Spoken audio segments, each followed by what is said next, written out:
Apa kabarnya Pak Lo? Kabarnya baik. Kabarnya baik. Pak Lo waktu saya meeting sama beliau ceria sekali ya. Beliau banyak ketawa, banyak bercanda ya. Karena sudah bebas finansial ya Pak ya, jadi hidup udah nyaman Pak. Begitu Pak? Puji Tuhan. Memang katanya ya, ya semuanya memang disyukuri Pak. Tapi boleh ya kita curi-curi ilmunya ya Pak ya. Monggo. Monggo. Nah Pak, kita dikasih waktunya enggak lama-lama untuk diskusi saya dan Bapak. Karena saya dapat amanah katanya mending banyak yang tanya di ruangan ini. Setuju? Ya oke. Tapi pertanyaan pertama dari saya adalah tahun ini tuh Pak komoditas energi dan pangan itu enggak lagi setinggi tahun lalu gitu ya Pak ya. Memang kalau kita lihat ekonomi global itu tuh masih lesu gitu. Kalau yang kita ekonomi kita tuh lumayan ya, masih lebih baik lah ya. Nah, gimana strategi berinvestasi saham di kondisi yang seperti sekarang ini, Pak? Biar bagaimanapun ada ketidakstabilan. Ketika kita berinvestasi saham, dalam kondisi apapun, kita harus membeli perusahaan yang kinerjanya baik dan valuasinya murah. Apa sih perusahaan yang kinerjanya baik? Yaitu perusahaan yang tata kelolanya baik, ya, pengendali, direksi dan komisarisnya adalah orang-orang yang jujur dan berintegritas, ya. Bukan orang yang suka mengambil uang perusahaan untuk memperkaya dirinya. Yang kedua, tentu belilah perusahaan-perusahaan yang sektor bidang usahanya yang baik, bukan bidang usaha yang jelek. Yang ketiga, belilah perusahaan-perusahaan yang cuannya besar, ya, jangan yang cuannya kecil. Ya. Selanjutnya, belilah perusahaan-perusahaan yang bertumbuh, yang growing. Ya. Dan yang terakhir, belilah perusahaan yang valuasinya murah. Jadi di segala waktu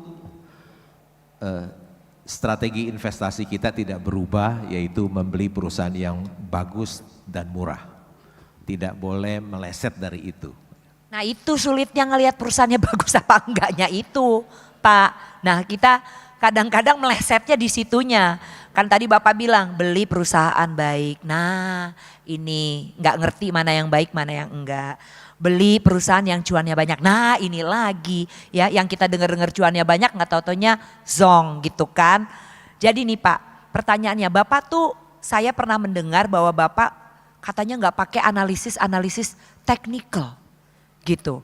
Cuman yang fundamental aja katanya. Nah itu gimana sih Pak melihatnya? Fundamental kan ada historis, ada profil manajemen, kemudian ada prospek usaha. Gimana tuh Pak? Seperti yang tadi saya sudah sebutkan, ya yang paling pertama kan mengenai tata kelola, bahwa pengendali, direksi dan komisarisnya orang yang jujur dan berintegritas, ya. Seperti bank, ketika kita memberikan kredit kepada calon debitur itu kan syaratnya ada 5C. Dan 5C yang pertama itu kan karakter. Jadi karakter itu segalanya. Ya. Semuanya saling melengkapi, sektor usaha yang bagus. Tentu kalau sektor usaha yang bagus, jadi cuannya bisa besar, labanya bisa besar. Kalau sektornya nggak bagus, tentu labanya nggak bisa besar. Ya. Perusahaannya juga udah besar, setiap tahun juga bertumbuh. Ya. Contohnya yang perusahaan yang labanya besar dan terus bertumbuh, yaitu perbankan. Bank itu kan labanya besar dan setiap tahun dia growing, bertumbuh. Dan ya itu. Kayaknya simple padahal enggak ya Bapak Ibu ngerti lah maksudnya saya ya. Oke, tapi Pernah nggak Bapak berinvestasi saham di yang baru notabene mungkin ya pasti Anda pelajari dulu, pasti itu tentu saja. Tetapi selama apa Bapak mempelajari itu? Karena saya sudah 34 tahun jadi seorang investor saham, jadi hampir sudah tahu semua gitu. Perusahaan A seperti apa, perusahaan B dan C semuanya sudah tahu. Jadi cepat sekali ya, karena semua perusahaan publik itu sudah dipelajari selama 34 tahun oleh saya ya. Kan setiap hari saya bangun pagi-pagi jam 6 sampai jam 9 saya pasti baca koran, baca laporan keuangan, semua saya baca. Jadi pekerjaannya adalah reading and thinking dari jam 6 sampai jam 9. Setelah jam 9 sampai jam 4.15 itu bagian saya berinvestasi. Kalau ada perusahaan yang bagus dan murah saya mulai membeli. Atau perusahaan saya yang sudah naik banyak sekali saya melepasnya. Ya. Setelah jam 4.15 biasanya seperti jam sekarang ini saya tidur. Saya tidur 1-2 jam, kemudian saya bangun, mandi, makan, ya lanjut reading and thinking lagi. Jadi terus tuh dari pagi sampai malam pekerjaannya adalah membaca dan berpikir. Ya, baca laporan keuangan, annual report. Jadi hampir saya sudah tahu, hampir semuanya saya sudah tahu. Ya, karena pekerjaan itu saya lakukan setiap hari selama 34 tahun. Jadi kira-kira udah ngerti lah satu-satu perusahaannya. Nah ini boleh colong ilmunya ya Pak ya. Kan Bapak itu barusan mengatakan bahwa saya tahu bagaimana perusahaan yang value-nya bagus gitu ya. Dan Bapak juga kita tahu sering mengatakan cari saham-saham yang harganya tuh ya pokoknya beli saham Mercy tapi harganya harga bajai gitu. Bapak kan suka mengatakan demikian. Nah kurang lebih Bapak juga barusan mengatakan hal yang sama ya. Berarti Bapak sudah tahu value dan lain sebagainya. Jadi kriterianya itu indikatornya yang harus dilihat oleh calon investor itu seperti apa Pak? Ketika kita membeli perusahaan yang bagus, ini harga Mercy yang dijual di harga bajai itu tentu di dunia nyata nggak ada. Mana ada orang yang mau menjual Mercy-nya di harga bajai ya. Tapi di bursa saham, di Bursa Efek Indonesia ada ya. Karena di situ banyak orang yang melakukan jual beli, dia tidak tahu apa yang dia jual, apa yang dia beli. Mereka hanya membeli kucing dalam karung. Ya. Jadi tentu saja kita membeli Mercy, tentu kita harus harga bajai itu kita harus tahu secara mendalam perusahaan itu. Oh ini benar Mercy loh. Ya. Dan harganya dijual sangat murah sekali. Ketika kita beli Mercy, harga bajai itu resiko rugi jadi minimal. Ya. Karena kita tahu hampir seluruh orang di dunia ini mengatakan saham itu high risk high gain. Ya. Tetapi sebetulnya resiko itu datang dari harga pembelian kita. Kalau kita beli Mercy harga bajai tentu saja itu low risk high gain. Low risk high gain. Tapi orang awam yang tidak mengerti tentu dia bisa membeli bajai harga Mercy. Ya. Itu bukan high risk high gain. Tapi itu high risk low gain. Ya. Jadi sebetulnya resiko itu datang dari ketidaktahuan kita. Ya. Jadi untuk membeli Mercy harga bajai tentu kita harus punya pengetahuan yang mendalam. Tahu bahwa perusahaan ini bagus dan sangat undervalue. Kriteria indikatornya Pak mungkin yang bisa kita cek-cek lagi mungkin tipsnya sedikit triknya. Triknya ya beli saja perusahaan yang price earning ratio-nya rendah, price to book rendah. Itu aja. Jadi jangan coba-coba kita membeli saham-saham yang price earning ratio-nya tinggi, price to book-nya tinggi. Tapi kalau kita beli saham yang price earning ratio-nya di bawah 5 gitu, itu tentu resikonya rendah buat kita. Ya.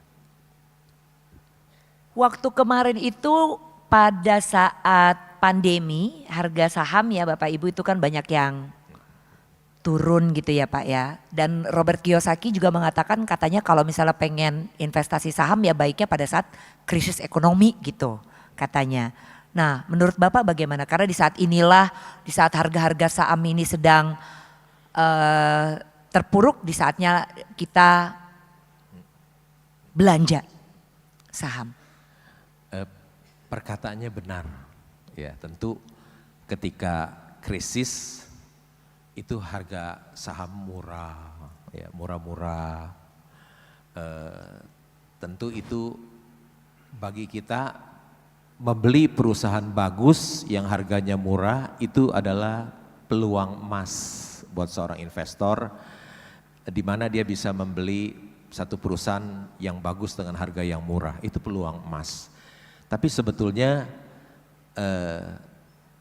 perkataannya benar, tapi sebetulnya Robert Kiyosaki itu bukan seorang investor saham. Ya, dia lebih banyak bicara tentang properti. Ya.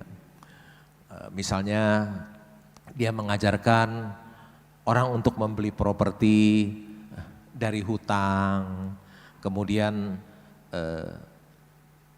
properti itu disewakan, uang sewanya buat bayar cicilannya. Dia adalah orang properti. Dan sekarang pun dia bicaranya mengajurkan orang untuk beli Bitcoin. Jadi Robert Kiyosaki bukan orang saham. Ya. Orang saham itu adalah Warren Buffett, orang saham. Ya. Memang perkataannya benar, karena 3 tahun yang lalu ketika pandemi kan IHSG kita turun ke 3.900. Ya. Tentu itu adalah bagi seorang investor itu adalah peluang emas. Itu di bursa sedang ada hujan emas di situ. Ya, tentu kita harus membeli dengan uang kita sebanyak-banyaknya. Ya. Ketika ada hujan emas, kita harus siapkan ember yang besar, bukan gayung yang kecil. Ya. Karena ketika pandemi itu selesai, maka harga sahamnya naik. Dulu waktu ketika pandemi kan IHSG kita cuma 3.900, sekarang sudah hampir 7.000. Jadi memang ketika krisis itu adalah peluang emas, itu adalah hujan emas bagi seorang investor. Gitu. Termasuk kemarin waktu pandemi Bapak juga lagi shopping around Pak? Tentu saja. Tentu saja. Iya. Kita juga maunya gitu Pak, cuman emang belanjanya juga nggak ada waktu itu. Iya. Saya sebagai seorang investor ya memang berkat Tuhan juga. Iya. Ketika tahun 2018 saya ada untung banyak di saham Indika Energi, ya, iya. di Indakiat, dan saya keluar, saya pegang cash banyak waktu itu tahun 2020. Ketika krisis saya bisa belanja. Jadi ketika tahun 2020 nama saya muncul di Gajah Tunggal, pabrik ban terbesar di Asia Tenggara, sebagai pemegang saham nomor 3 terbesar. Muncul di Klipan Finance, nama saya juga pemegang saham nomor 3 di situ. Juga muncul di grupnya Penin sebagai pemegang saham nomor 2 di situ. Itu semuanya ketika COVID murah-murah, terus saya membelinya di situ. Jadi saya bukan sekedar ngomong, tapi disertai dengan tindakan itu ya. Ya. Nah, kan Bapak itu sudah melewati berbagai krisis ya Pak. Ada krisis tahun 98, ada krisis tahun 2008, ada 2013, ada kayaknya kita krisis panjang banget di 2020, 2023 gitu ya Pak ya. Ini dari katanya nih Pak ya, saya kan juga kurang paham. Dari semua krisis itu katanya ada benang merah gitu. Bener gak sih itu Pak? Katanya saya juga. Ya memang tahun 98 itu kita mengalami krisis yang sangat dalam ya. bukan hanya krisis ekonomi, tapi juga krisis politik, ya. Sampai suku bunga naik sampai 60%, ya. Jadi ada kerusuhan. Jadi krisis itu sangat mendalam, sangat berat buat kita, ya. Tapi kita bersyukur bisa pulih dari tahun 98 dan saya masih tertolong, nggak sampai habis uang saya ketika krisis itu. Kemudian tahun 2008 itu krisisnya bukan di kita, krisisnya di Amerika, ya, subprime mortgage, ya. Kita nggak krisis karena kita sudah mengalami tahun 98, jadi 2008 itu kita ekonominya sudah kuat, sudah pernah menghadapi krisis. Tapi 2020 yang cukup berat karena krisis itu melanda bukan hanya negara kita tapi di seluruh dunia melanda, ya. Tapi tetap kita bisa survive, ya. Sekarang semuanya sudah baik kembali, ya. Dan Tuhan juga sudah menolong saya dan Bapak Ibu sekalian semuanya, ya. Nasabah-nasabah priority dari Bank Permata yang survive semuanya. Waktu pandemi memang kita melihat ya Bapak Ibu, enak banget tuh kalau melihat bahwa wah ini ada banyak saham yang harganya turun. Saya juga sebagai orang yang ya adalah kecil-kecil gitu kan ya main saham. Saya juga ada tuh ya belanja sedikit-sedikit ya harapan gitu kan. Tapi ya karena itu terlalu sedikit ya kayak kurang berasa ya Bapak Ibu. Nah cuman yang lucu adalah di sini ini kan sekarang udah lagi baik nih ya, banyak yang baik gitu ya Pak. Ini sektor apa nih Pak yang masih berpotensi kira-kira Pak gitu, maksudnya kan apakah terlambat gitu atau selalu saja ada kesempatannya, menurut Bapak bagaimana? Ketika krisis saham-saham murah itu banyak, tapi ketika sekarang ekonomi sudah pulih, sudah tidak banyak lagi yang murah-murah, tapi tetap masih ada ya. Tidak terlambat ya. Ada dua sektor yang saya sangat suka ya. Biasanya saya cemplungin uang saya, invest di situ sangat banyak. Satu tentu saja perbankan ya. Saya suka membeli saham bank karena bank itu labanya besar dan valuasinya murah-murah ya. Jadi saya masuk di bank. Jadi kalau lihat di annual report dua bank swasta, yang satu aset 350 triliun, satu 250 triliun, ada nama saya di situ di annual report. Sektor yang kedua adalah saya suka tambang batu bara ya. Jadi kalau dilihat di annual report tambang batu bara juga ada nama saya di sana ya, sebagai pemegang saham. Dua sektor ini saya sangat suka karena selain labanya besar dan valuasinya sangat murah. Ya, valuasinya sangat murah sekali ya. Tambang batu bara yang ada yang PI 3 kali ya. Ada bank-bank aset 350, 250 triliun, masih price to book masih banyak yang di bawah 1. Jadi dua sektor ini sangat saya suka. Suka terus apa dalam keadaan tertentu? Suka terus. Oke. Suka terus. Suka terus karena bank itu dia growing, bertumbuh. Tiap tahun labanya terus meningkat ya. Dia bertumbuh, labanya udah besar, semakin tahun labanya semakin besar. Jadi memiliki saham bank itu sebetulnya boleh kita pegang selamanya. Seperti kita punya suami atau istri, kita pegang sampai akhir hidup kita begitu. Nah Pak, kalau ada nggak Pak industri apa ya yang nggak populer, nggak Bapak mungkin Bapak nggak suka ya, kita manusia ada yang kita suka, ada yang kita tidak suka. Ada yang mungkin Bapak nggak suka, tapi ternyata menarik nih gitu. Mungkin Bapak bisa kasih pandangan berbeda di sini? Yang tidak populer, ya. Ada perusahaan yang tidak populer, ya. Dan saya masuk sebagai pemegang saham nomor 2 sekarang di situ, ya, labanya 5 triliun kira-kira. Itu perusahaannya nggak populer, ya. Tapi perusahaan itu labanya lebih besar dari Inco yang populer, ya. Lebih hebat dari Unilever, labanya lebih besar dari Unilever. Lebih besar dari banyak perusahaan-perusahaan yang besar, ya. Jadi itu perusahaan sangat tidak populer, ya. Tapi kalau lihat, wih, labanya besar sekali 5 triliun lebih dan ada nama saya di situ sebagai pemegang saham terbesar nomor 2 di situ, ya. Industri tentu tambang batu bara, ya. Tambang, ahli tambang, ya. Tapi perusahaannya tidak populer. Tidak populer, ya, tidak populer. Iya. Oke. Tapi labanya jauh lebih besar dari yang populer. Oh, oh, apa itu? Dari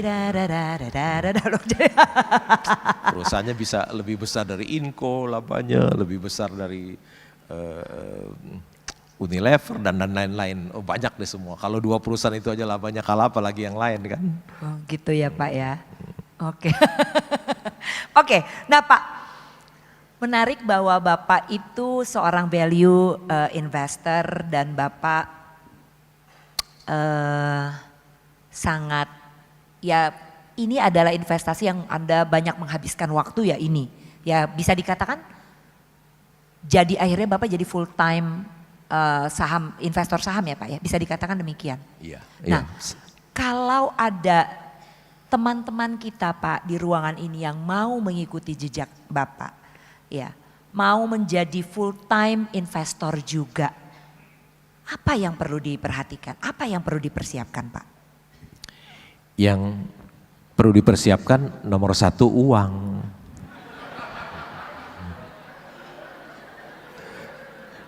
Kalau nggak punya uang kan nggak bisa, kan jadi seorang full time investor kan kita butuh biaya hidup, ya kan, untuk hidup. Jadi harus punya uang banyak dulu. Jadi kalau nggak punya uang ya harus bekerja, hidup hemat dan sederhana, sisa uangnya baru dibelikan saham, ya. Seperti saya juga dulu begitu. Saya bekerja di bank 17 tahun, ya, hidup hemat dan sederhana, ada sisa uangnya dibelikan saham.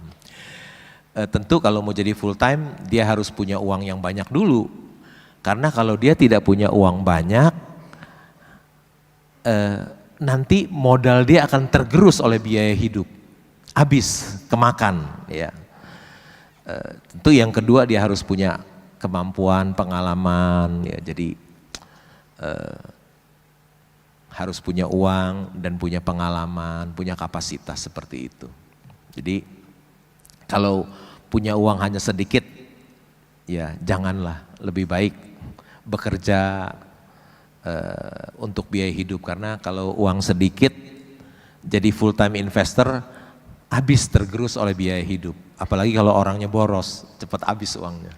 Jadi kriteria itu harus punya uang banyak dulu. Uang banyak, iya. Dan kemudian harus punya pengalaman. Iya.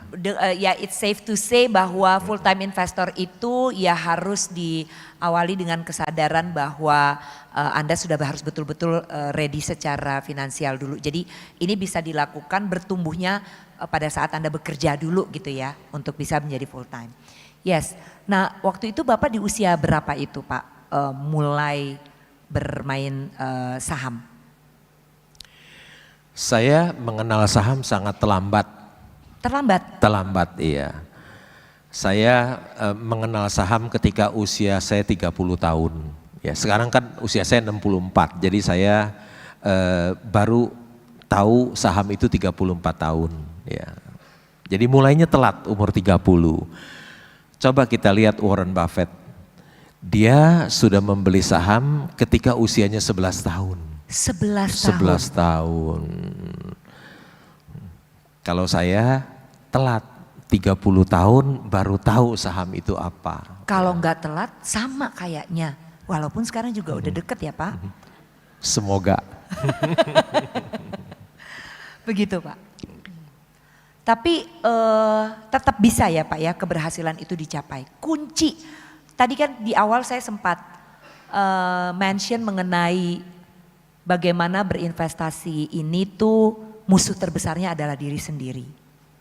Gitu. Itu tidak disampaikan oleh saya sebetulnya. Saya juga mengutip dari apa yang disampaikan oleh Benjamin Graham tadi itu, seorang ekonom Amerika.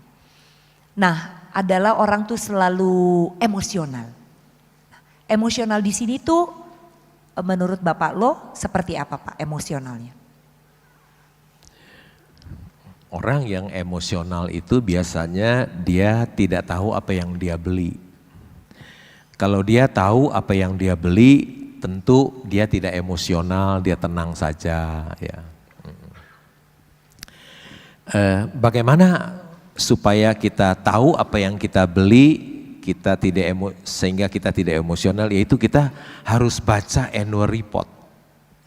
Baca annual report, di sana kita bisa tahu siapa direksi dan komisarisnya, bidang usahanya, terus seluruh keuangannya, laporan keuangannya kita lihat, berapa penjualannya, berapa labanya, berapa laba usahanya, berapa earning per share-nya. Kita bisa lihat modalnya berapa, hutangnya berapa, di kas ada berapa, bagaimana dengan piutangnya, inventorinya semuanya. Jadi kita dengan membaca laporan keuangan, kita tidak lagi beli kucing dalam karung, kita tahu apa yang kita beli, sehingga kalau kita tahu apa yang kita beli membuat kita tidak emosional, tidak emosional. Begitu. Bapak pernah cut loss gitu Pak, misalnya pada saat harga saham sedang tertekan gitu, misalnya Bapak pernah lepas cut loss atau prinsip Bapak bertahan? Tergantung perusahaannya. Jadi kalau dia lagi tertekan, sahamnya turun, kita lihat kalau perusahaan ini bagus, perusahaannya bagus, tetap bagus, tentu kita akan bukan hanya jual, bukan hanya tahan, tapi kita beli lebih banyak. Kalau kita tahu ini perusahaannya bagus, harga sahamnya turun, tentu bukan saja kita tidak jual atau bertahan, tapi kita akan beli lebih banyak. Ya. Karena saya kan membeli Mercy harga bajai, kalau dia turun lagi jadi sepeda kan sedih.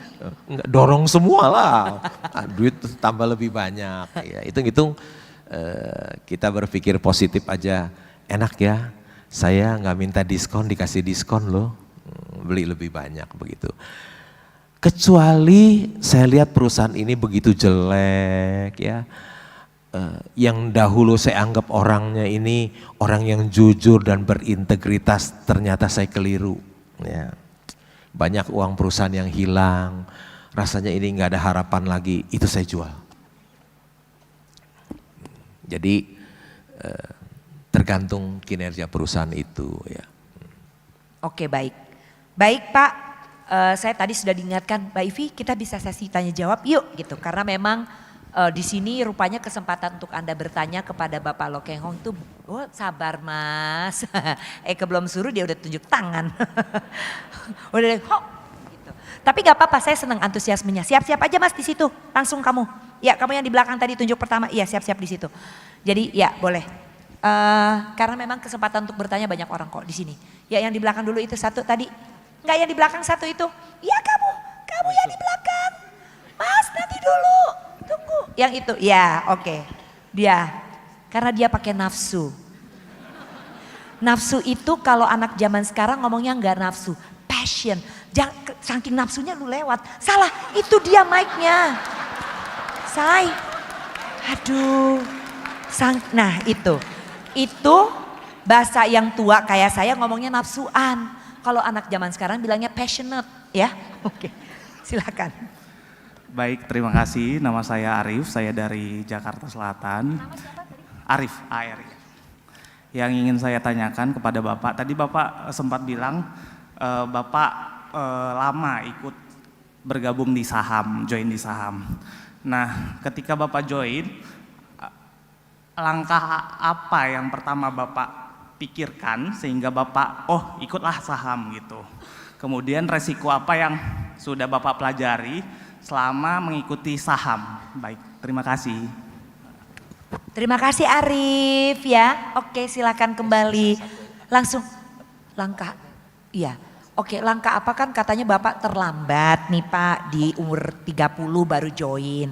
Pertimbangan apa yang Bapak lakukan waktu itu untuk oke, sekarang saya main saham nih gitu. Itu yang pertama ya. Nah, yang ya, itu dijawab dulu Pak, nanti yang keduanya kan Bapak soalnya request ke saya waktu kita meeting satu-satu ya. Oke. Iya. Itu dulu. Itu dulu, oke. Saya tuh mengenal saham sangat terlambat ketika usia saya 30 tahun. Ya. Saya masih bekerja di bank. Kenapa saya membeli saham? Karena satu, teman-teman saya di bank itu pada beli saham.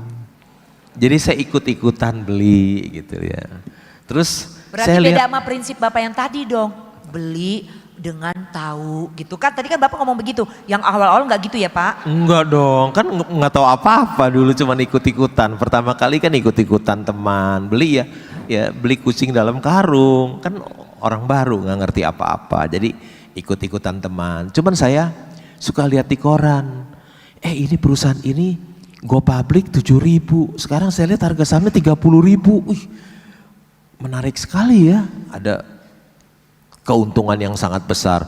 Ketika saya dikerja di bank kan dulu bunga deposito paling setahun 10% ya dulu ya. 34 tahun yang lalu. Jadi membeli saham itu menarik karena keuntungannya besar sekali, ada capital gain yang sangat besar ya. Dari situ saya mulai mempelajari, terus juga ikut-ikutan teman pada beli di bank ya. Keterusan sampai sekarang 34 tahun, bukan keterusan, keenakan ya. Jadi ini menjawab pertanyaan yang kedua, langkah apa kemudian berikutnya Bapak pada saat mulai apa? Belajar gitu. Jadi gak ikut-ikutan teman terus Mas ya. Jadi kamu jangan bablas tadi sampai sini lagi ya. Oke, udah tahu tuh belajar. Oh Mike di sini, Mike di situ gitu ya Mas ya. Jadi pertama ikut-ikutannya gak apa-apa, tapi kemudian begitu mulai ya harus belajar ya. Ada orang yang belajar dulu terus mulai, ada orang yang mulai terus belajar, ya nggak apa-apa, yang penting ada belajarnya, gitu. Oke, berikutnya, yang tadi, ya, nah oke boleh yang itu. Nanti Bapak ya itu dulu, yes. Tunggu sebentar, banyak, tenang, yes, sabar. Thank you untuk kesempatannya. Saya Desimon, saya member Hungry Stock juga Pak. Namanya siapa Mas? Desimon. Desimon, Ya. oke. Sorry agak gaung Mas di sini, sorry. Oke. Saya juga udah baca buku Pak Lu dan belajar banyak dari situ. Cuma yang saya penasaran, apakah Pak Lu pernah salah analisa atau mungkin ada semacam salah kegagalan? Karena saya percaya bahwa kita perlu belajar dari kisah sukses supaya kita bisa mengikuti untuk jadi sukses. Kita juga perlu belajar dari kisah kegagalan supaya kita enggak mengulangi hal yang sama, gitu. Itu satu. Terus kedua, tadi Pak Lu bilang bahwa saya keliru gitu. Nah maksud saya adalah gimana cara bisa menilai direksi atau komisaris atau siapapun itu berintegritas atau tidak. Uang perusahaannya misalkan diambil, nah itu cara menilainya gimana, cara ngeceknya gimana, karena kan di annual report saya pikir nggak kelihatan seperti itu. Seperti itu Pak Lu. Thank you. Ya, kasih Mas Desimon, menarik juga nih ya karena annual report ada, tapi ada pengalaman mungkin khusus di mana Bapak merasa Bapak salah analisa. Itu pertanyaan kedua, yang pertamanya loh. Iya. Pertanyaan pertamanya tadi kalau nggak salah, apakah ada yang pengalaman saya salah di dalam membeli saham? Ya, Oh, iya. pertanyaan gitu ya. Ya, Lucy tadi ganggu, mana sih tadi? Tentu saja ada Pak, ya. Warren Buffett pun beli saham juga salah. Ya, saya juga ada mengalami kesalahan juga. Tapi kalau beli saham 10, salah satu yang 9 benar, oke lah Pak, ya kira-kira gitu. Biasanya saya salah karena tata kelola yang buruk, saya salah melihat orang. Ya. Saya pikir orang ini orang yang jujur, berintegritas, ternyata tidak. Ya, ternyata tidak, ya saya melakukan kesalahan di dalam menilai orang. Terus pertanyaan yang berikutnya adalah bagaimana kita tahu mengenai tata kelola yang baik. Ya. Kalau satu perusahaan sudah membukukan laba yang besar, udah kita merem aja, anggap aja itu tata kelola udah baik lah. Ya. Karena nggak mungkin kalau satu perusahaan labanya besar, terus tata kelolanya buruk, kan nggak mungkin. Ya, kalau perusahaan itu udah membukukan laba 5 triliun, 6 triliun, ya udah kita merem aja. Kita anggap perusahaan itu baik. Kalau nggak baik kan labanya hilang semua, ya. Yang kedua, tentu dari laporan keuangan pun kita bisa lihat misalnya ada transaksi afiliasi, ya. Ada perusahaan itu melakukan pembelian aset dari perusahaan afiliasi dengan harga yang mahal sekali, itu juga bisa kita ketahui. Banyak untuk mengetahui tata kelola satu perusahaan. Misalnya kita bisa bertanya dengan pesaingnya, ya, dengan jenis usaha yang sama kita tanya ke pesaingnya, pasti pesaingnya tahu bagaimana perusahaan tersebut, ya. Atau kita juga bisa bertanya kepada suppliernya, suppliernya pun tahu perusahaan ini pembayarannya kepada dia bagaimana, karyawannya sendiri pun tahu, ya. Atau jurnalis pun tahu, ya. Biasanya jurnalis juga tahu, suka menulis tentang seseorang. Jadi banyak sumber kita bisa mengetahui si pemilik perusahaan itu seperti apa, begitu. Baik, sudah menjawab ya. Sekarang dari sisi sini dulu, boleh yang perempuan itu di tengah-tengah. Yes, betul.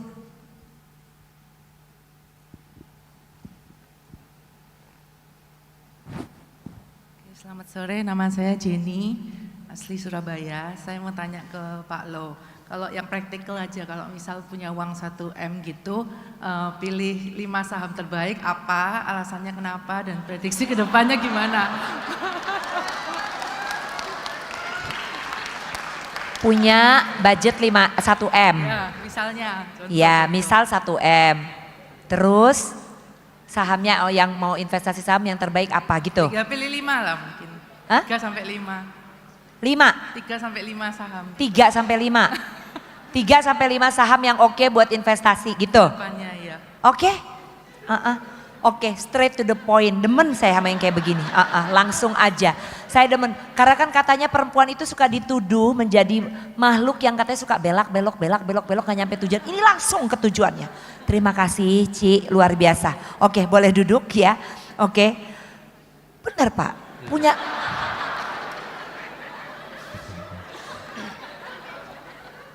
punya 1M. 3 sampai 5 saham mau investasi sekarang apa kira-kira?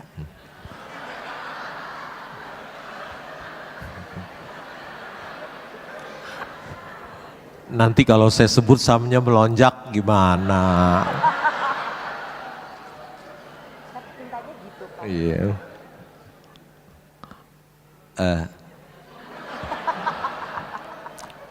Saya tidak boleh memberikan rekomendasi beli atau jual karena dilarang oleh OJK, ya.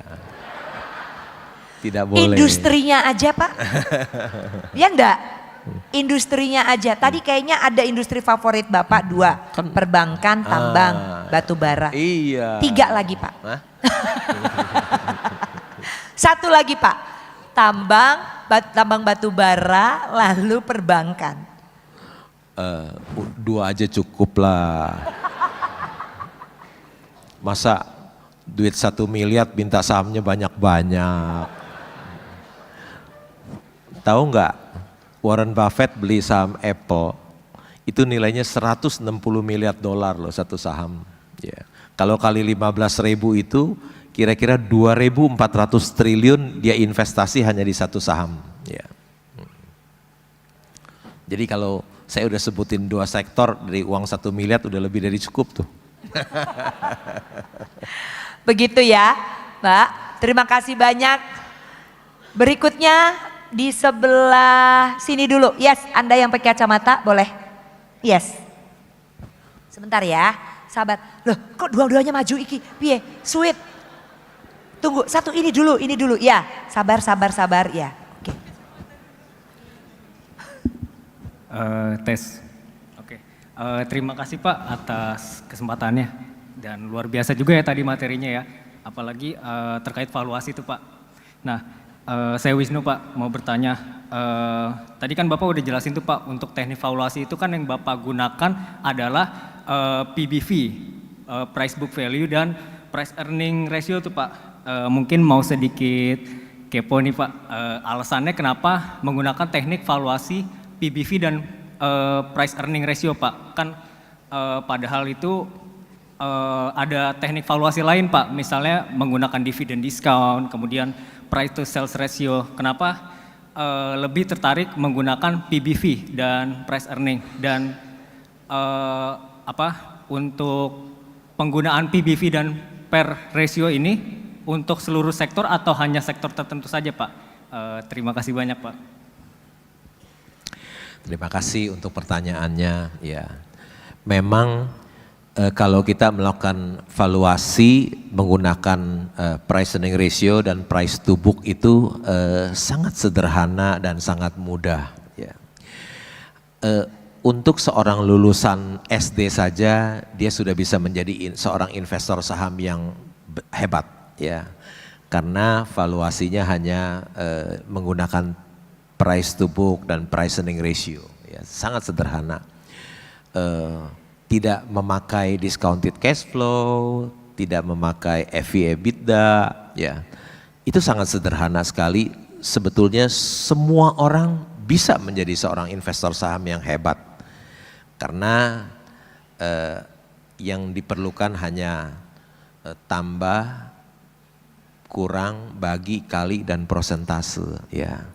Tidak perlu belajar integral, diferensial, tidak perlu, ya. Karena ketika saya SMA, saya belajar integral, diferensial, sampai sekarang, sampai umur 64, saya tidak pernah pakai satu kali pun integral, diferensial itu, ya. Jadi hanya dipakai 5 itu saja, tambah, kurang, bagi, kali, dan prosentase, dan itu cukup, ya. Dan price earning ratio, price to book itu valuasinya sangat sederhana, sangat mudah, tetapi itu sangat sempurna, ya, sangat sempurna, ya. Begitu jawaban saya, ya. Karena sangat tepat membandingkan laba perusahaan dengan harganya, ya. Jadi misalnya ada satu perusahaan misalnya price earning ratio 5 kali, artinya harga sahamnya dengan laba per sahamnya kan 20%, itu 5 kali, ya. Jadi kalau kita lihat 5 kali itu kan 20%. Kalau kita bandingkan dengan bunga bank yang misalnya 6% dipotong pajak, 5%, oh itu masih lebih menguntungkan beli saham begitu.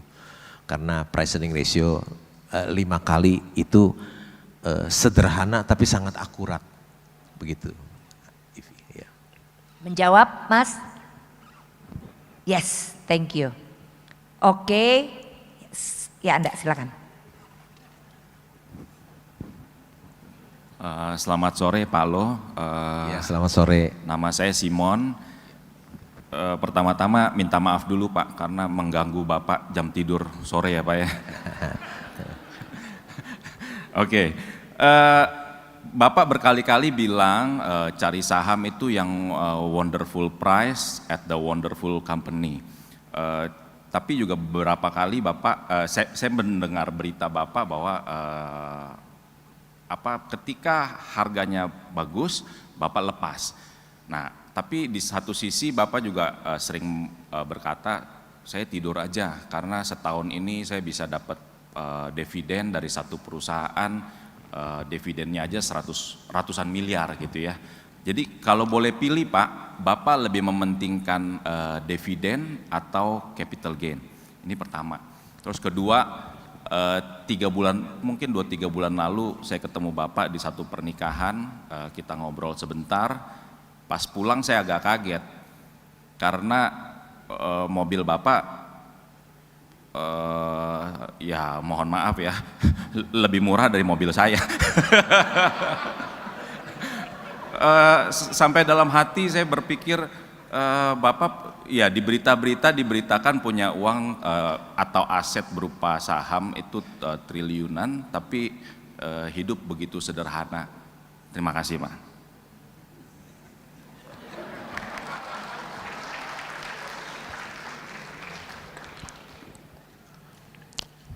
Buat apa sih Pak naik mobil mewah-mewah?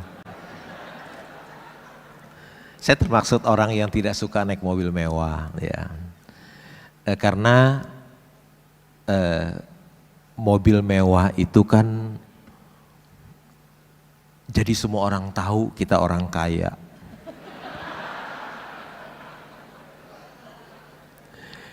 Bikin orang lain iri. Kalau orang lain iri, terus udah gitu, kalau ada rampok kan jadi sasaran rampok juga nanti. Kalau naik mobil mewah kan kelihatan orang kaya ya. Ya memang saya terbiasa hidup hemat dan sederhana ya, karena saya dulu 11 tahun jadi klerek, gaji kecil, klerek tuh pegawai tata usaha ya, pegawai tata usaha di bank. Bukannya 1 tahun lo jadi klerek, 11 tahun ya, tapi masih bisa gaji UMR, masih bisa hidup hemat sederhana, masih ada sisa uang. Jadi saya naik mobil jelek itu sebetul enak buat saya, bebas ya. Jadi di jalan nggak ada yang tahu yang naik itu orang kaya, nggak ada yang tahu kan.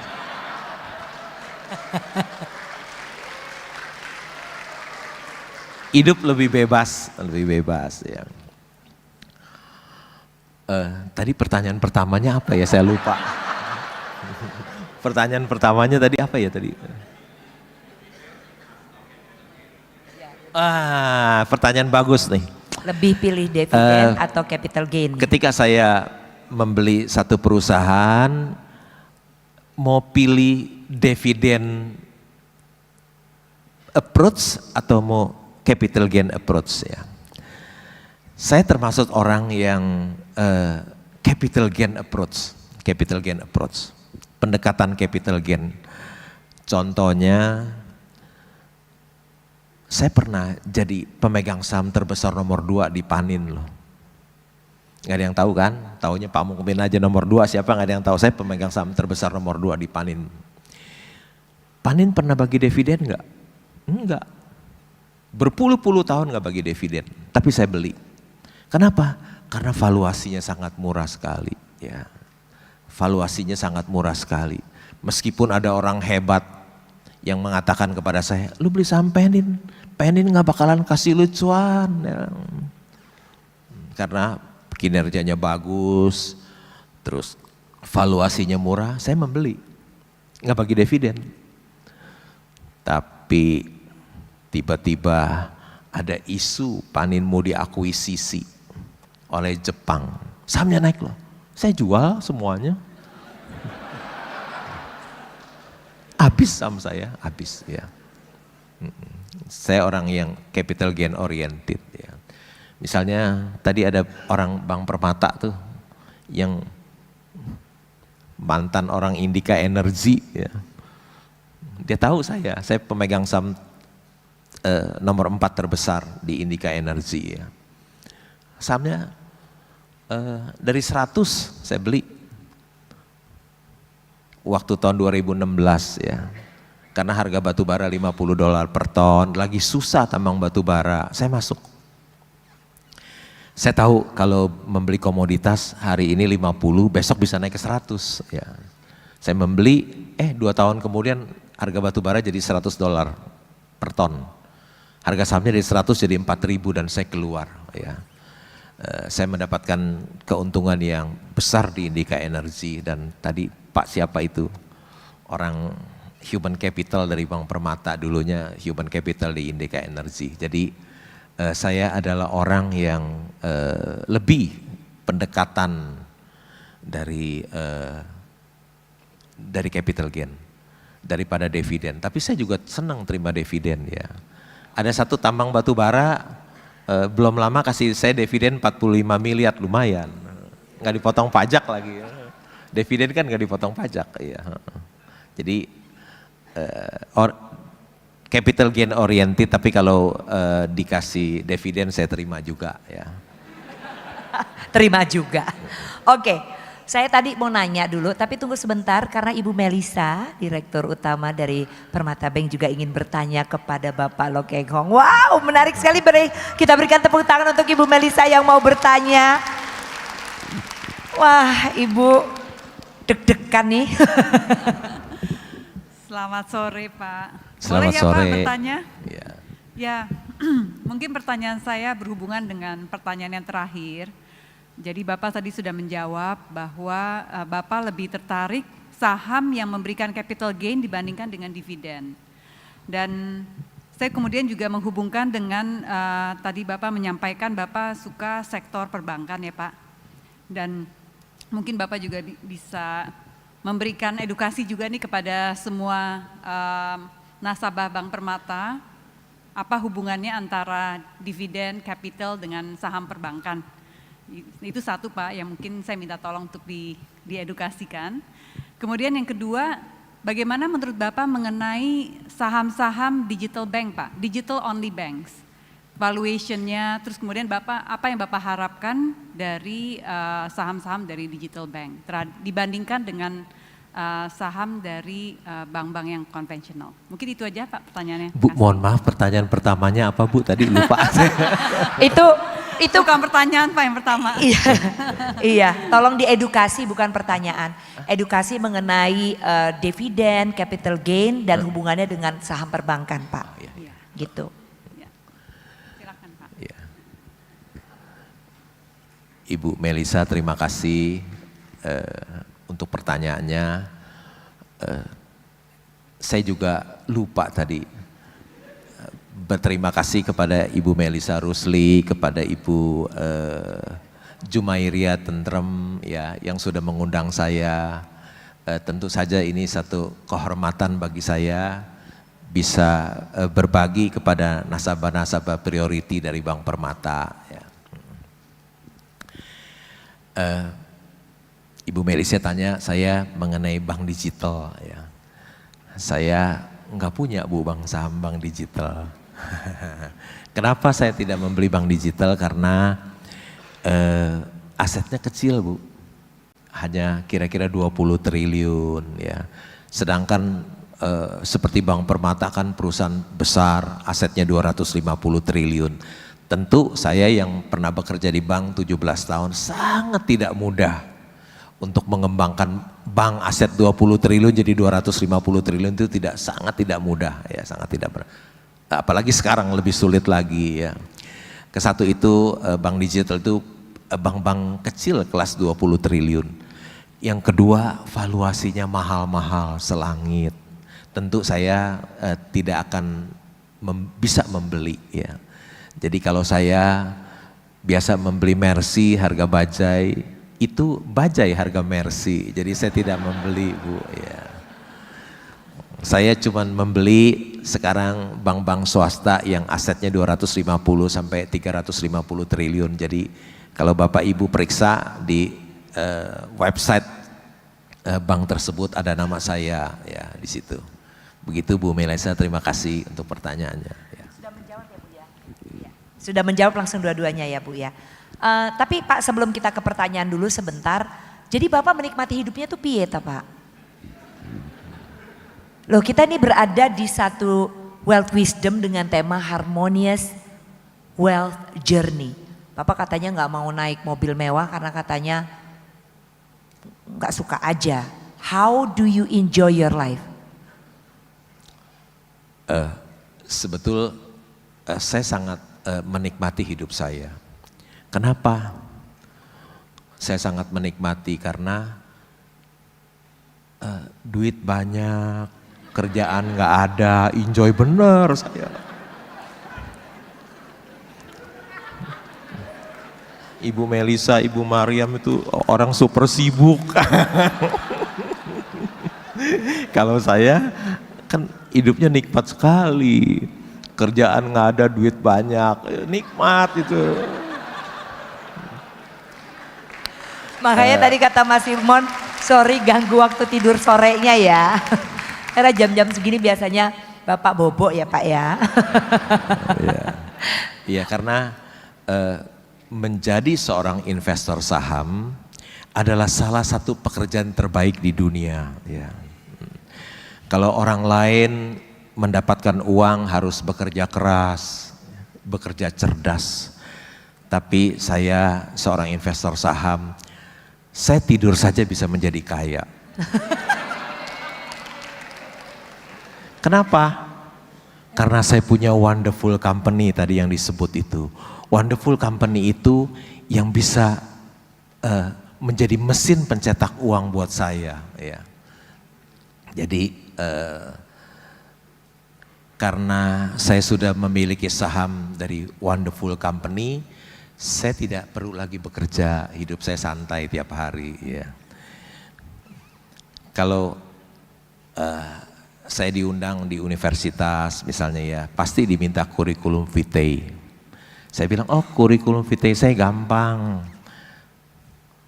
25 tahun tidak bekerja di mana-mana. 25 tahun tidak memperoleh pendidikan apa-apa. Dan 25 tahun work from home. Jadi gitu. Ya kurikulum vitae saya begitu ya.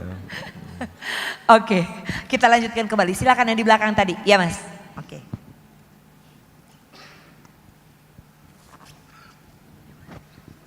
Selamat sore Pak Lo, Ya, saya selamat sore.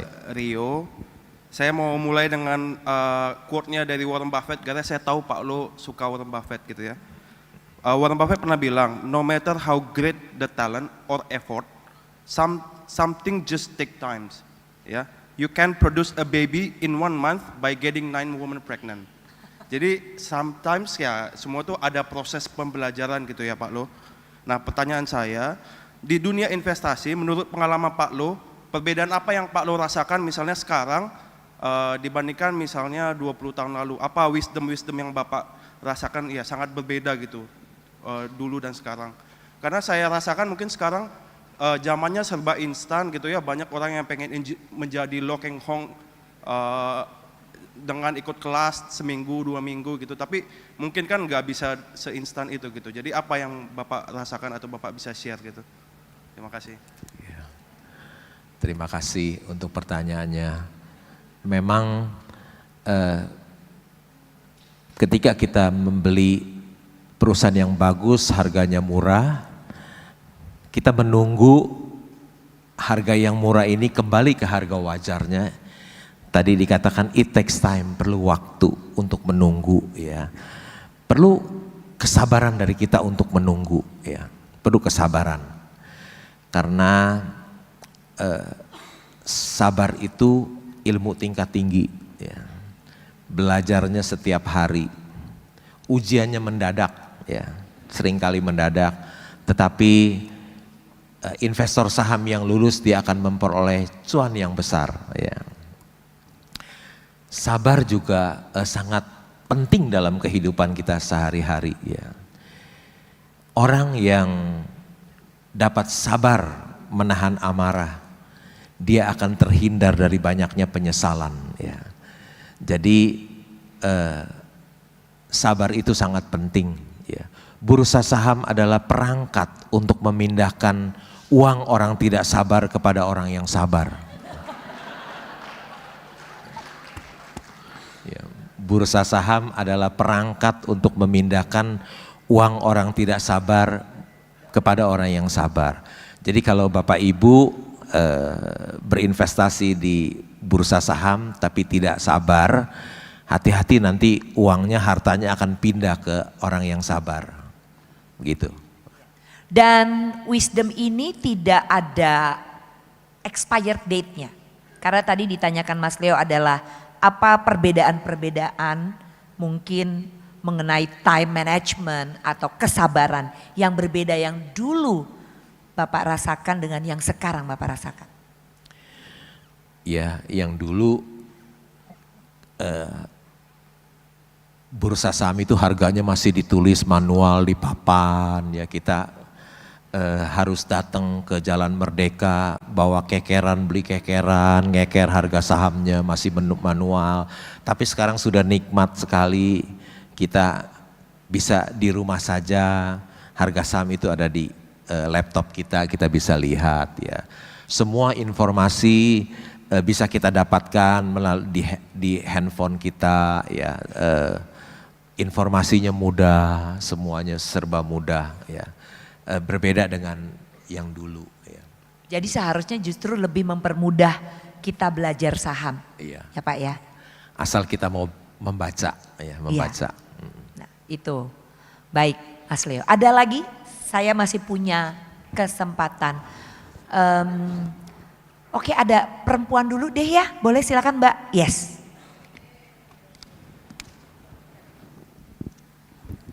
Selamat sore, nama saya Emma dari Bank Permata. Semua buku Bapak udah saya baca, kecuali yang terakhir yang sampulnya coklat, tulisannya Lo Keng Hong.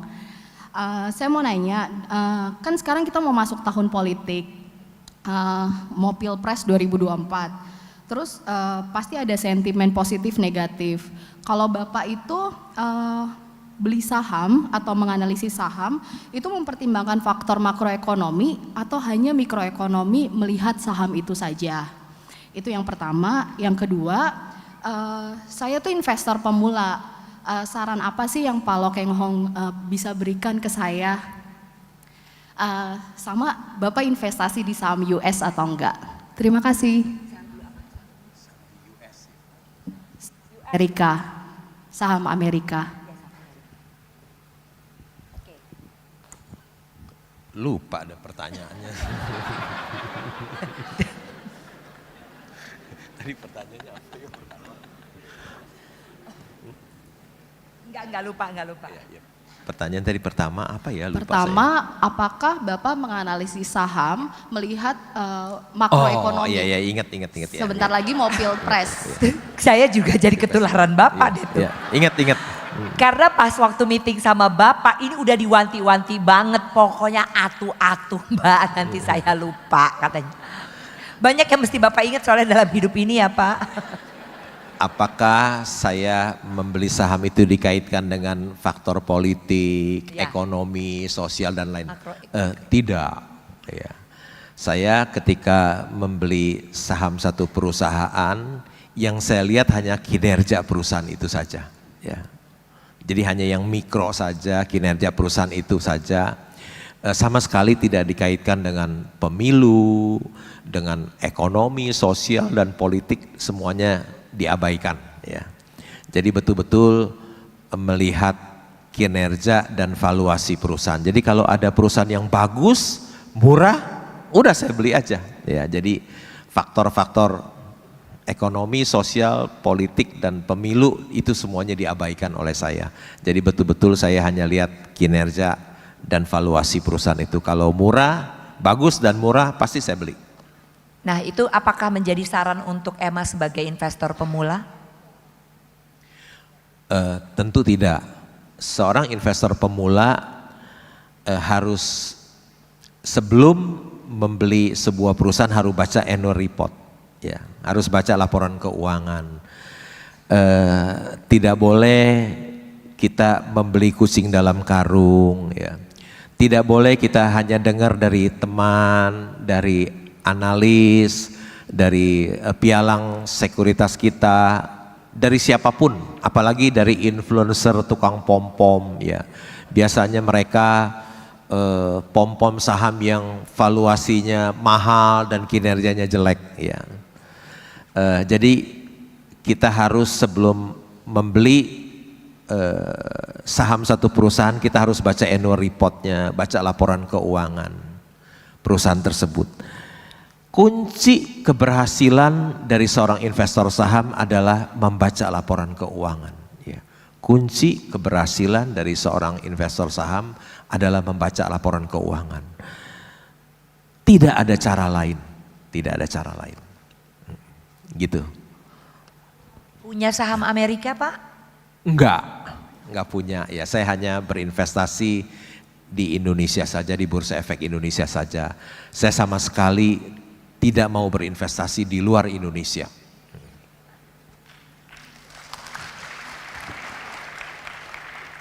Oke, masih ada lagi kesempatan, Ya, Anda deh, kasihan Anda. Sabar ya. Ini yang di belakang-belakang nggak nanya nih. Jadi tadi, oke silakan Mas. Yes.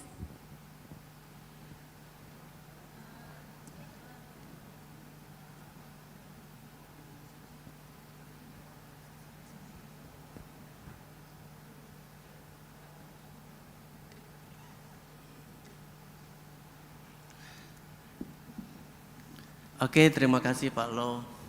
Terima kasih Mbak Ipi yang cantik. Pertanyaan saya simple ya Pak Lo ya. Ini mungkin berhubungan dengan masyarakat awam karena sangat-sangat terwakili saya rasa.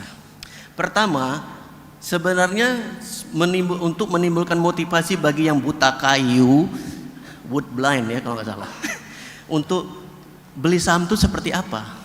Satu, yang masih buta kayu. Pak, ulang lagi Pak, pertanyaan nggak kedengeran. Buta kayu. Sebagai pemula, Iya. Iya. motivasi yang paling penting tuh apa untuk membeli saham? Motivasi yang paling penting Iya. untuk pemula. Iya, Ya. satu. Yang kedua, kan Bapak kan sudah berhasil dalam kehidupan. Saya mau tanya aja, mau kepo dikit ya Pak ya. Untuk the next kehidupan Bapak mau seperti apa lagi? Itu aja. Oke. Nggak denger saya. The next Bapak mau apa lagi dalam hidup ini? Thank you. Makasih. Oke.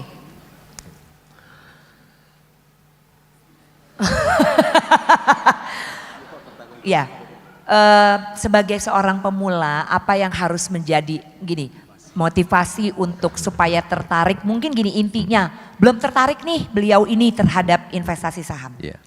Serunya investasi saham gitu kali bahasa simpelnya ya Mas. Ya, serunya investasi saham sehingga mungkin kita harus coba. Kalau Anda bisa gambarkan Pak Lo dalam beberapa kata, silahkan. Menjadi seorang investor saham itu bukan hanya bisa menjadi orang yang kaya, tapi menjadi seorang investor saham itu bisa menjadi orang terkaya di dunia. Ya. Warren Buffett dia hanya berinvestasi di saham, dia pernah menjadi orang terkaya di dunia. Ya. Uangnya Warren Buffett saat ini ada 118 miliar dolar. Ya. Hanya dari berinvestasi di saham. Mungkin itu bisa menjadi motivasi buat kita ya.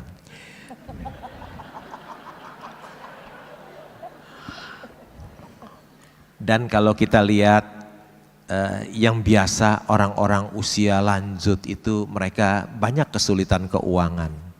Tapi Warren Buffett usia 93 tahun sekarang ya. Usia Warren Buffett 93 tahun. Dia membeli saham Apple dan untungnya 1.720 triliun. Ya. Kira-kira mau dagang apa yang gak capek hanya beli dan tidur terus bisa untung 1.720 triliun. Ya. Menurut saya menjadi seorang investor saham adalah salah satu pekerjaan terbaik di dunia. Dan sangat nikmat dan mengasihkan. Ya. Saya disuruh teman-teman mengajak saya untuk berpartner berusaha, semuanya saya tidak mau. Kenapa? Dalam hati saya, kalau saya bisa menjadi kaya dengan tidur saja, ngapain saya berusaha? Berusaha itu capek. capek dengan berbagai macam persoalan. Ya lebih baik saya beli wonderful company, dia bisa yang udah jadi, yang udah ketahuan cuannya besar, harganya murah. Ngapain saya membangun perusahaan sendiri, capek. Lebih baik saya menjadi sleeping shareholder. Artinya saya udah nggak usah urus perusahaan itu, ada para profesional yang mengurus. Demikian Pak. Menjadi seorang investor saham itu begitu nikmat dan mengasihkan loh Pak. Itu motivasi dari saya. Ya. Kalau masih belum tertarik juga bingung kan? Mau nggak jadi orang terkaya di dunia? Udah simpel jawabannya. Ya, oke Pak. Berikutnya, Bapak habis ini mau ngapain lagi katanya? Ya, berbagilah seperti sekarang ya. Banyak orang yang sukses berinvestasi saham tidak mau berbagi. Tapi saya mau berbagi kepada masyarakat Indonesia dari Aceh sampai ke Papua ya. Agar masyarakat kita pun bisa menjadi investor saham dan menjadi sejahtera ya. Mungkin itu yang akan saya lakukan ya. Sebetulnya saya termasuk orang yang langka. Kenapa? Coba lihat orang investor saham yang berhasil, ada nggak yang mau berbagi? Nggak ada yang mau berbagi. Kira-kira itu yang masih harus saya lakukan, yaitu berbagi supaya masyarakat kita menjadi investor saham yang hebat dan masyarakat kita bisa menjadi sejahtera, begitu.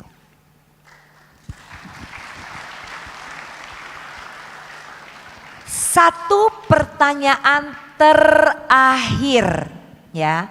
Mungkin bisa dibantu Bu Melisa, kira-kira siapa Bu nih? Ibu kalau nengok ke belakang kira-kira siapa ya Bu ya? Yang paling belakang, oh Bapak yang di belakang kalau gitu. Iya Pak, boleh diri Pak. Iya, Bapak yang pakai batik. Nah Anda yang nengok ke belakang. Iyo, kalau begitu. Punten ya, oke silakan. Makasih Bu. Selamat sore Pak Lo. Selamat sore. Sebenarnya kita satu alma mater Bank Ekonomi, cuman beda nasib aja. Wah, Bapak namanya siapa Pak dari Bank Ekonomi Pak? Saya masuk di 2004 Pak. Oh iya, saya tahun 96 sudah keluar. Iya, okay. Saya kenal dari teman-teman saya aja. Iya. Iya. Emang Bapak seperti bilang tadi setiap pagi bangun jam 6, baca laporan keuangan sampai jam 9, terus transaksi sore Bapak istirahat gitu. Nah saya hubungkan dengan kelas sebelumnya anak-anak sekarang yang sudah masuk ke dalam teknologi Pak ya, dengan adanya AI gitu. Apakah saham ini bisa kita hubungkan dengan AI Pak? Sehingga yang tadi Bapak bangun jam 6, jam 9, mungkin Bapak bangun jam 8 aja, jam 9 udah keluar Pak resultnya apa gitu. Tanpa perlu analisa yang lebih dalam gitu ya. Karena anak sekarang itu kan males Pak, maunya instan gitu. Jadi saya ada kenal temen juga, dia bilang saya lagi bangun engine nih Pak. Engine-nya bisa baca dan bisa analisa ke depan itu saham-saham apa atau forex yang bisa menguntungkan gitu. Itu aja Pak dari saya. Terima kasih Pak. Terima kasih ya.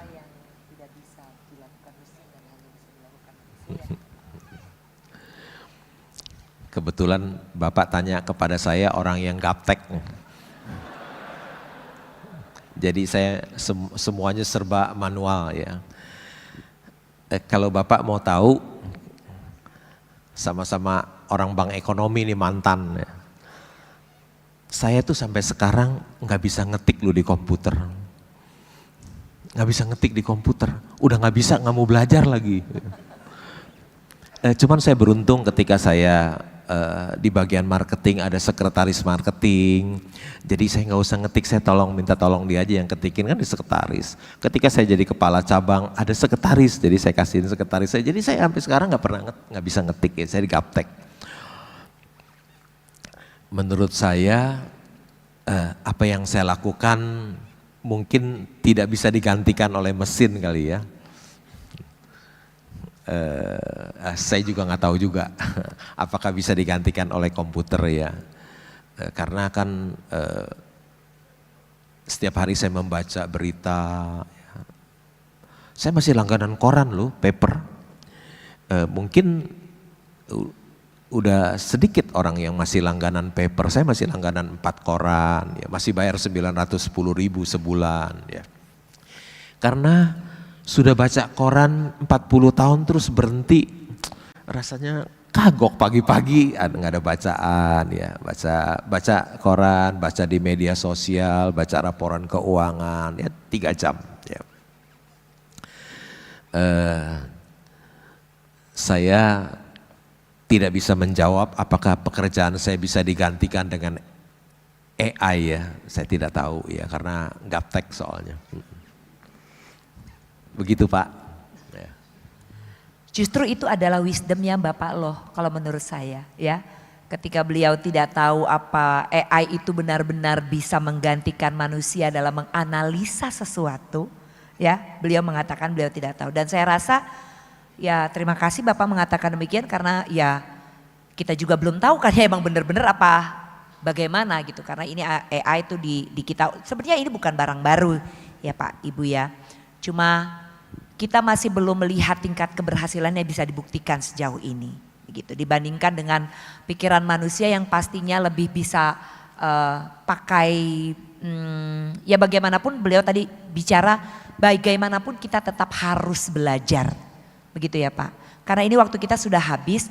Saya rasa bahwa yang menarik dari Bapak Loh Keng Hong wisdom di sini adalah bagaimana beliau mengatakan bahwa menjadi investor saham ini adalah kesempatan baik bagi kita untuk membangun kekayaan. Begitu ya Pak? Pasti. Karena kan udah ada contohnya Warren Buffett. Hanya dengan berinvestasi saham, dia sekarang memiliki uang 118 miliar dolar. Betul. Kalikan aja 15.000 berapa tuh? Yes, betul. Tetapi tentu untuk mencapai keberhasilannya diperlukan keinginan dari kita untuk betul-betul mengetahui tentang saham yang kita beli tersebut. Tidak membeli kucing di dalam karung, tidak ikut-ikutan ya, tetapi belajar. Belajar mengenai saham yang kita beli ya Pak. Betul. Tata kelola perusahaan. Warren Buffett mengatakan demikian nih. Apa yang Warren Buffett lakukan setiap hari? Ya, orang yang memiliki uang 118 miliar dolar itu apa yang dia lakukan setiap hari? Dia bilang begini, I just sit in my office and read all day. Dia hanya datang di kantornya duduk dan membaca sepanjang hari. Artinya apa membaca? Artinya dia belajar loh sepanjang hari. Satu hari saya ketemu dengan seorang jagoan bulu tangkis, ya. Kebetulan anaknya juara juga, nggak tahu juara dunia atau apa gitu, putranya ya. Terus saya tanya, Pak, putra Bapak setiap hari latihan berapa jam sih Pak? Dia bilang, pagi biasanya 3 jam, sore 3 jam, sehari 6 jam loh, sehari 6 jam. Jadi kunci sukses keberhasilan kita itu terletak dari apa yang kita lakukan setiap hari. Ya. Rahasia sukses kita itu tergantung dari apa yang kita lakukan setiap hari. Begitu.